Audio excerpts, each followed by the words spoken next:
Baju yang digunakan oleh Sayyidah Fatimah terdapat tambalan sebanyak 20 tambalan, sehingga sahabat semua sedih. Yang sangat luar biasa daripada kehidupan Sayyidatina Fatimah Zahra, Nabi Muhammad SAW menangis. Tidak ada henti-hentinya, menangis. Sayyidina Abu Bakar Siddiq datang, tetap menangis. Sayyidina Umar datang, tetap menangis. Sayyidina Utsman datang, tetap menangis. Sampai Sayyidina Abu Bakar mengatakan, ini nggak ada yang bisa mendiamkan Nabi kecuali putri tercintanya Sayyidatina Fatimah Zahra. Berangkatlah Sayyidina Abdurrahman bin Auf ke rumah Sayyidatina Fatimah dengan perintah dari Sayyidina Abu Bakar Siddiq. Dikatakan, siapa di luar sana? Ibn Auf, wahai Fatimah. Untuk apa kamu datang kemari? Kami ingin meminta bantuanmu karena Nabi SAW mulai tadi sedang nangis dan tidak berhenti menangisnya, terus menangis. Kami sedih melihatnya. Baik, sebentar aku memakai pakaian dahulu. Kenapa Nabi SAW menangis? Karena Nabi telah diturunkan ayat yang berbunyi, wa in minkum illa wariduha. Tidak ada seorang pun dari kalian kecuali pasti akan melewati di atas neraka itu. Itu yang bikin nangis Nabi. Tidak ada satupun dari kita kecuali kita akan melintas di atas jahanam. Bagaimana tempat lintasan kita tergantung kepada amal kita. Tipis tebalnya tergantung kepada amal kita yang sekarang kita tidak memperdulikannya, tidak memikirkannya. Nanti semuanya akan terpampang di depan mata kita dan kita akan melewatinya. Semoga kita termasuk yang mendapatkan amal yang banyak, yang menyenangkan hati baginda Rasul Muhammad SAW. Berangkatlah Sayyidah Fatimah. Begitu berangkat Sayyidah Fatimah bertemu dengan Nabi. Sayyidah Fatimah ketika masuk ke masjid, mereka berteriak. Semua sahabat Nabi berteriak Allahu Akbar. Kenapa demikian? Kenapa mereka berteriak? Karena mereka jarang melihat Sayyidah Fatimah Zahra, seorang syarifah, cucunya Nabi, anaknya Nabi, yang pada suatu waktu Nabi SAW membuat sebuah teka-teki, di mana teka-tekinya itu berbunyi begini. Tahukah kalian siapakah sebaik-baik wanita? Tidak ada seorang sahabat pun yang menjawabnya. Sampai kemudian Imam Ali pulang ke rumahnya dan dia sampaikan pertanyaan Nabi kepada Sayyidah Fatimah. Maka Sayyidah Fatimah, aku tahu jawabannya. Apakah wahai binti Rasul? Jawabannya adalah sebaik-baik perempuan adalah tidak pernah dilihat laki-laki dan tidak pernah melihat laki-laki.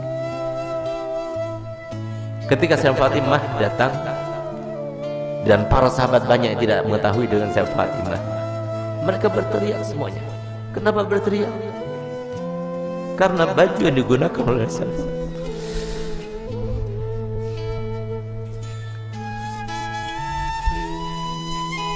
baju yang dibuka,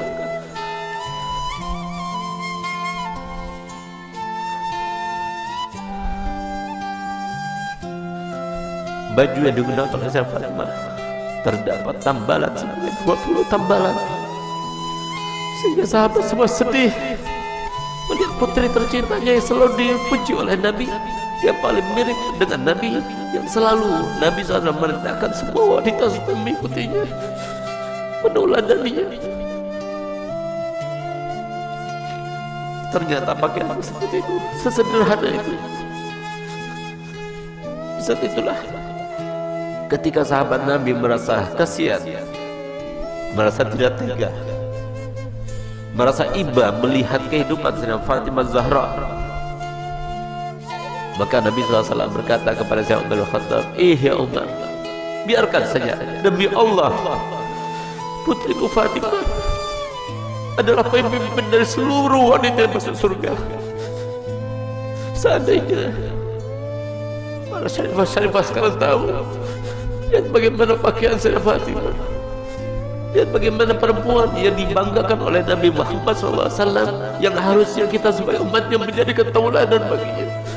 Bukan seperti sekarang ini, kita terlalu membangga-banggakan pakaian, kita selalu menampakkan kemewahan, dan kita tidak mau membagi-bagi apa yang telah kita punya. Kita tidak pedulikan kepada manusia. Subhanallah, Sayyidah Fatimah datang suatu waktu di rumahnya. Sayyidah Fatimah adalah seorang yang paling sempurna, tangannya paling sempurna, hidungnya paling sempurna, matanya paling sempurna, karena dialah yang paling mirip dengan Nabi kita Muhammad SAW. Suatu waktu Nabi kita Muhammad datang, karena Nabi Muhammad setiap hari paling sedikit 2 kali masuk ke rumah Sayyidah Fatimah, saat pagi hari dan pada malam hari. Dan setiap kali Nabi Muhammad SAW akan melakukan suatu bepergian, pertama kali yang didatanginya setelah pulang dari bepergian ada rumah Sayyidah Fatimah.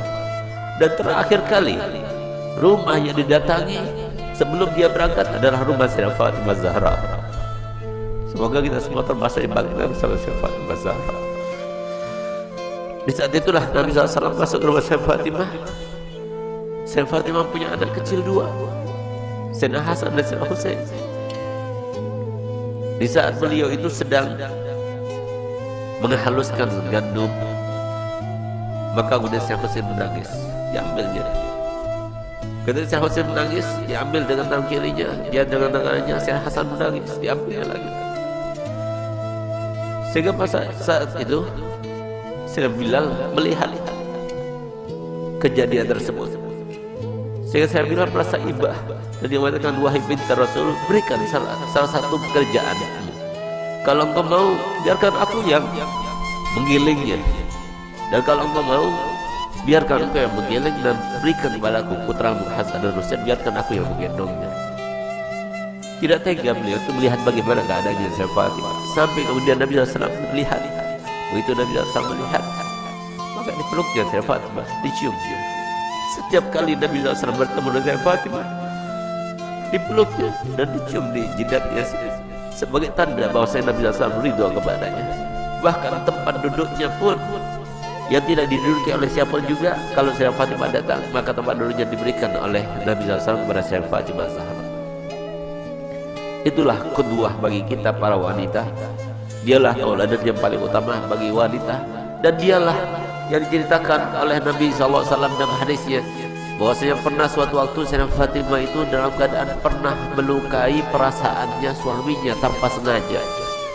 Dia berbicara dengan suatu ucapan, dia tidak sadar kalau ucapan itu membuat marah suaminya. Tidak paham, bukan sengaja, tidak, tapi tidak sadar, tidak sengaja. Tapi apa yang lakukannya? Dilihat suaminya itu warnanya merah mukanya, yang menandakan bahwa dirinya dalam keadaan marah. Di saat itulah timbul rasa takutnya kepada Allah, sehingga di saat itulah dia minta maaf kepada suaminya. Maafkan aku, wahai suamiku. Tapi ternyata wajah Imam Ali tetap masih merah.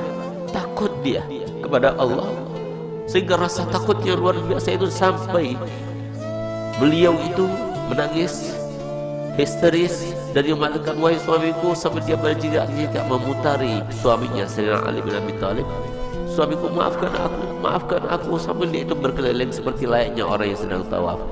Di saat itulah kemudian Sayyidina Ali melihat kepada Sayyidah Fatimah yang melakukannya. Dia merasa geli dengan apa yang dilakukannya, maka dipeluknya dan mengatakan, wahai binti Rasul, aku sudah maafkan.